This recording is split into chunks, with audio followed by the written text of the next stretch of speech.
सभापति महोदय, अपने शीश महलों में बैठे हुए सरकार के सांसद और मंत्री कह रहे हैं कि महंगाई कम हो रही है। संसद की कैंटीन से बाहर निकल करके एक चाय का कप खरीदिए, तब समझ में आएगा कि महंगाई कम हो रही है या बढ़ रही है। किसी एक दिन अपनी किसी मजदूर की तरह अपनी दिन भर की दिहाड़ी लेकर के बाजार जाइए और अपने बच्चों के लिए राशन खरीदिए, तब पता चलेगा कि महंगाई कम हो रही है या नहीं हो रही है। यहां बैठ करके बड़ी बड़ी बातें करना आसान है। ये चूनर धानी धानी भूल जाते, ये पुरवा की रवानी भूल जाते, जो आकर 4 दिन गांव में रहते तो सारी लंतरानी भूल जाते। सभापति महोदय, इलेक्टोरल बॉन्ड खरीदने के नाम छुपाने वाली सरकार, इलेक्टोरल बॉन्ड खरीदने वालों के नाम छुपाने वाली सरकार इन दिनों आम के ठेला लगाने वालों के नाम जानना चाहती है।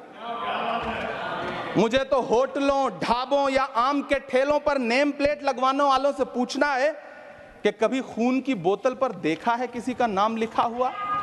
मुझे पूछना है कि क्या कोरोना के दौरान अपनी उखड़ती हुई सांसों के लिए ऑक्सीजन तलाशने वाले किसी इंसान ने ऑक्सीजन लाने वाले किसी इंसान से पूछा था कि ऑक्सीजन लाने वाला इंसान हिंदू है या मुसलमान है?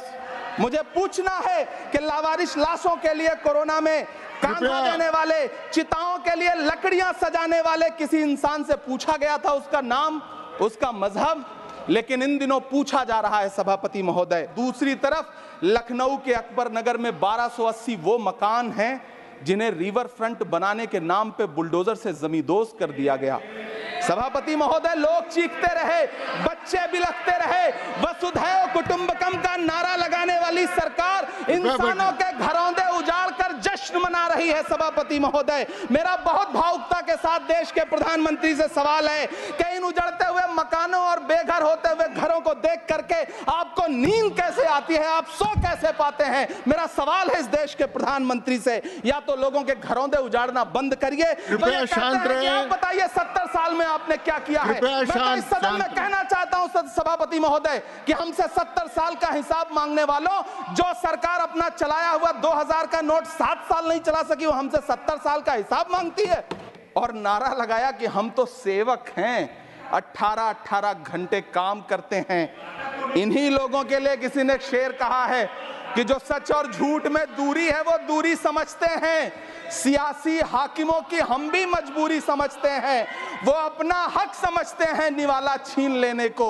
डकैती को बहुत से लोग मजदूरी समझते हैं। हमें पता है कि कैसी मजदूरी की जा रही है। सभापति महोदय, मैं यहाँ खड़ा होकर के अंत में आपसे कहना चाहता हूँ कि इस बजट में तमाम राज्यों के साथ अन्याय किया गया है। इस बजट में युवाओं के साथ अन्याय किया गया है, महिलाओं के साथ अन्याय किया गया है, और खास तौर से महाराष्ट्र के लिए कुछ नहीं रखा गया है। महाराष्ट्र बाढ़ से जूझ रहा है, पानी बरसने से वहां 1500 से ज्यादा लोग मारे गए हैं। उस शहर को, उस राज्य को 4000 करोड़ के पैकेज की जरूरत है ताकि जो फसलें बर्बाद हुई हैं लोगों को राहत दी जा सकी। लेकिन अफसोस, इस बजट में महाराष्ट्र के लिए ऐसा कुछ भी नहीं है। मैं आखिर में यह कहना चाहता हूं कि पिछले 7 दिन से इस बजट का बड़ा ढिंढोरा पीटा जा रहा है, इसे महान बताया जा रहा है। लेकिन कौन महान बता रहा है? सत्ता पक्ष के लोग, उन्हें तो बताना ही है, क्योंकि मैं अवध क्षेत्र से आता हूं, प्रतापगढ़ से। नीरज भाई भी अवध और पूर्वांचल से आते हैं। वहां एक कहावत है कि बिटिया की तारीफ किसने की? बिटिया की महतारी ने, यानी कि बेटी की प्रशंसा किसने की? मां ने। तो इस बजट की तारीफ सत्ता पक्ष करे तो करेगा ही, लेकिन विपक्ष के एक भी सांसद से आप पूछिए कि क्या उसके राज्य को कुछ मिला है, तो वो ये कहेगा कि नहीं, कुछ भी नहीं मिला है। बहुत बहुत धन्यवाद सभापति महोदय।